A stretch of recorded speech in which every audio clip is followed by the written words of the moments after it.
Assalamualaikum warahmatullahi wabarakatuh. Halo anak-anakku kelas 2. Bagaimana kabar anak-anak hari ini? Semoga anak-anak selalu dalam keadaan sehat ya. Hari ini kita berjumpa lagi di channel pembelajaran SD Kota Semarang. Hari ini kita akan belajar tentang tema 2, subtema 2, pembelajaran kedua. Tujuan pembelajaran hari ini adalah yang pertama, setelah mendengarkan teks dongeng yang berjudul Kisah Semut dan Merpati, siswa dapat menemukan pesan yang terdapat dalam dongeng yang didengar dengan tepat. Yang kedua, dengan kegiatan berdiskusi, siswa dapat menyebutkan keberagaman sifat individu dalam kehidupan sehari-hari di rumah sebagai wujud pengamalan sila Pancasila yang dilambangkan dalam Garuda Pancasila. Yang ketiga, setelah mengamati penjelasan guru, siswa dapat menjelaskan kombinasi gerak dasar non-lokomotor sesuai dengan konsep tubuh, ruang, usaha, dan keterhubungan dalam berbagai bentuk permainan sederhana dan atau tradisional. Kemudian, materi pembelajaran kita hari ini adalah yang pertama, makna keberagaman karakteristik individu di lingkungan sekitar. Yang kedua, menguraikan pesan dalam dongeng. Dan yang ketiga, kombinasi gerak dasar non-lokomotor sesuai dengan konsep tubuh, ruang, usaha, dan keterhubungan dalam berbagai bentuk permainan sederhana dan atau tradisional.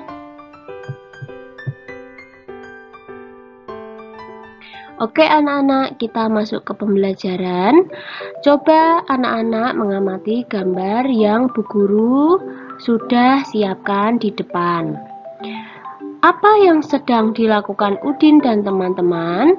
Pernahkah kamu melakukan permainan tersebut? Nah, coba amati apa yang dibawa Udin itu.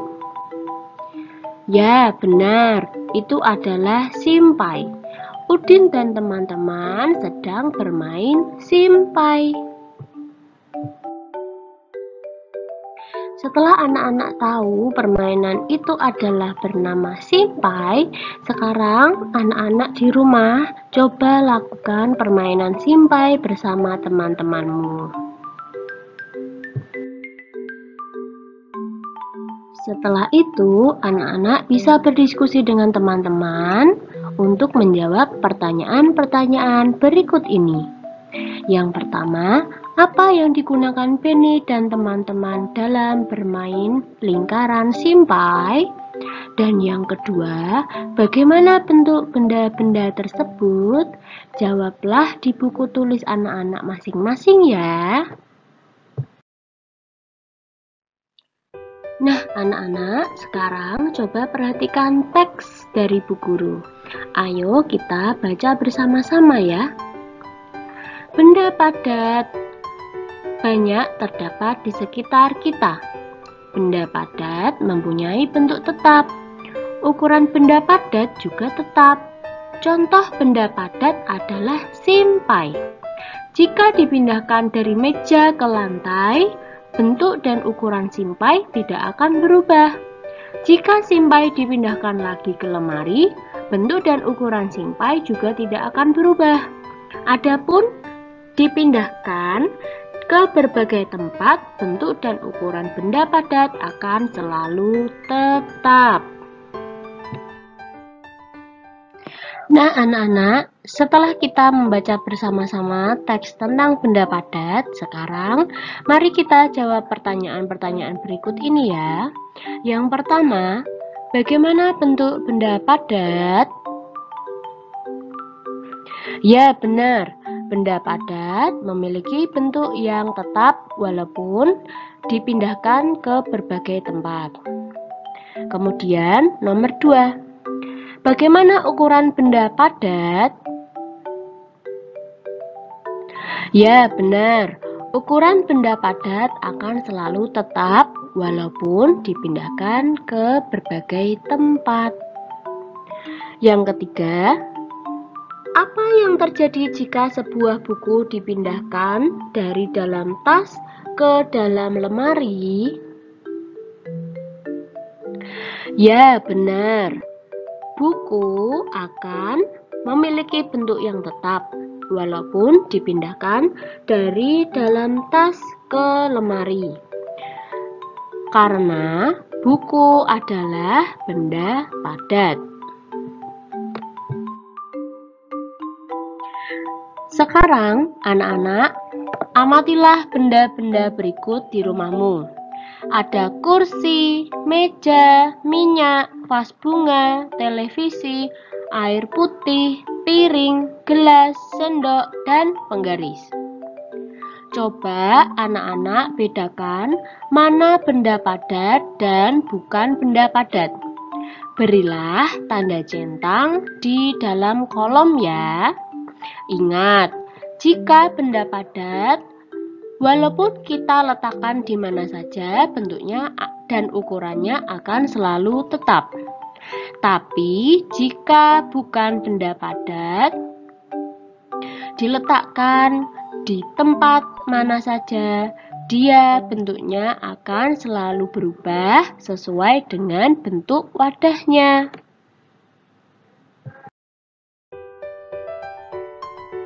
Oke anak-anak, selanjutnya Bu Guru punya pertanyaan untuk anak-anak semua. Pernahkah anak-anak bermain di rumah teman seperti yang dilakukan Benny? Dan bagaimana sikap anak-anak ketika bermain di rumah temanmu? Jawab pertanyaan yang Bu Guru berikan, tulis di buku anak-anak masing-masing. Selanjutnya, coba kita perhatikan soal berikut ini. Berilah tanda centang pada sikap yang menunjukkan mematuhi aturan dan tanda silang untuk sikap yang tidak menunjukkan mematuhi aturan. Soal yang pertama, memasuki kamar pribadi orang lain tanpa izin. Itu sikap yang menunjukkan mematuhi aturan atau tidak ya?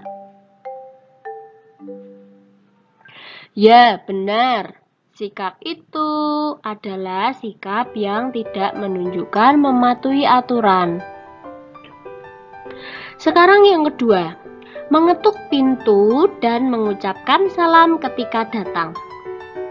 Menunjukkan mematuhi aturan atau tidak ya? Ya, benar. Sikap tersebut menunjukkan mematuhi aturan. Karena mengucapkan salam ketika datang ke rumah orang lain adalah wajib. Kemudian nomor 3, tidak mengambil barang sembarangan.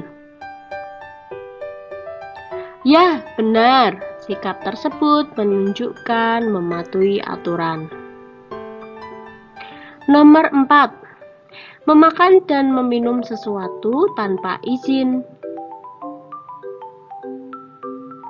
Ya, benar. Tentunya sikap itu menunjukkan sikap yang tidak mematuhi aturan. Kemudian yang terakhir, tidak membuang sampah sembarangan. Ya, benar. Sikap itu menunjukkan mematuhi aturan. Kita harus membuang sampah pada tempatnya. Oke anak-anak, baik sekali. Nah anak-anak, selanjutnya mari kita simak percakapan berikut ini. Ada Benny, Lani, dan Udin. Kita baca bersama-sama ya. Lani, aku lihat dari tadi kamu bolak-balik ke halaman belakang. Ada apa? Aku mencari tempat sampah, Benny. Aku mau membuang sampah makananku. Lebih baik langsung tanya saja ke Udin. Oh iya ya. Udin. Iya Lani, ada apa? Tempat sampahnya di mana ya, Udin? Aku mau membuang sampah makananku. Oh, mana sampahnya? Biar aku bantu membuangnya ke tempat sampah. Wah, terima kasih banyak, Udin. Oke, anak-anak, setelah kita menyimak percakapan tadi, coba sekarang anak-anak berdiskusi dengan teman di rumah. Apa yang diceritakan pada teks percakapan di atas?